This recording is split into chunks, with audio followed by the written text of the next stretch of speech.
I could play the background. Good morning, everyone, and welcome to our March update of our Windy City adventure. I'm sorry this update has been a little bit late, but we're definitely getting it in before the end of March.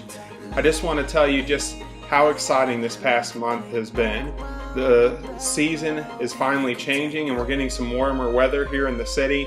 And it's so awesome to see how Chicago really does come alive when warm weather springs out. One of the best ways that we've experienced that this past month is through the St. Patrick's Day celebration. Amanda and I got to go to the downtown area, got to see the big St. Patrick's Day parade, got to see the Green River, and it was just so cool to see how everybody comes around as a community to celebrate. And that's one of the things that we really loved about Chicago, and we've noticed a little bit different from almost any other big city that we've been a part of, is how community driven it is, how each little area of the city takes ownership and loves their section of the city and cares for it and takes pride in it. We've been learning a lot. I've gotten to experience a lot of different things this past month.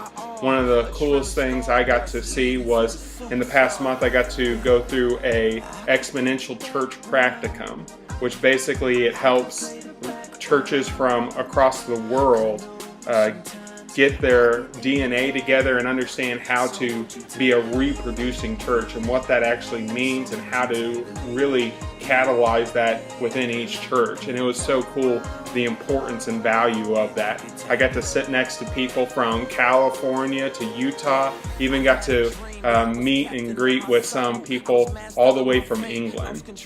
Another great experience that Amanda and I got to have was I got to go to dinner and hear from Dr. Sleuth. And Dr. Sleuth is one of the leaders in churches and across the world about going greener and our responsibility to create a environmentally safe world, and how it's our role as a church and the value that we need to take in that as well.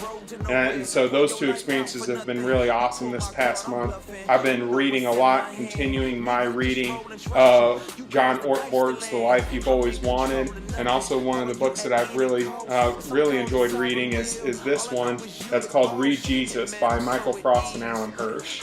And I just want to share something that I've really felt is valuable in this book, and I think it'll help in this upcoming church plant.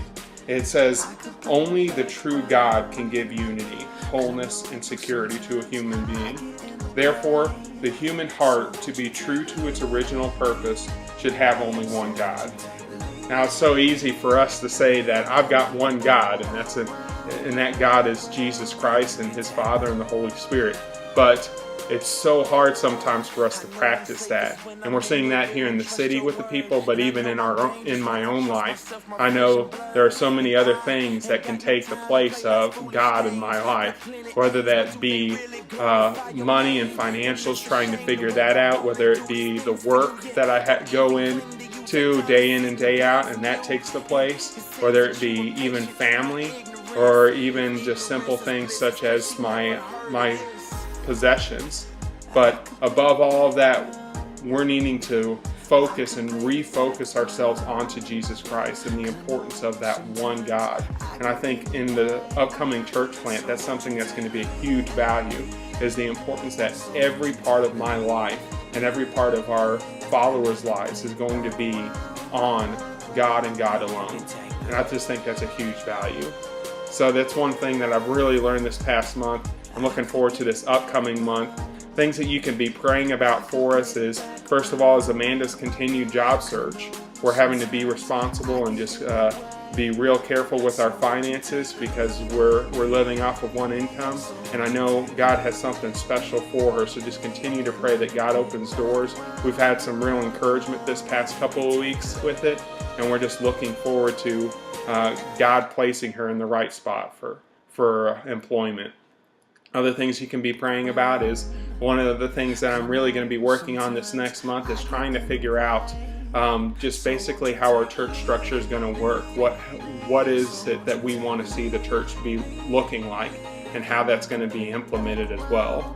one of my things that I'm most excited for is to get to go to the Exponential Conference in Florida at the end of April, and I'm sure you're going to hear all about that in next month's update as well. But I'm looking forward to that, so definitely be praying for me there, as I'm going to be meeting with church planners from across the world and just trying to pick their brains and learn as much as possible, so that way I can be prepared for what God has for our church plant here in the city of Chicago.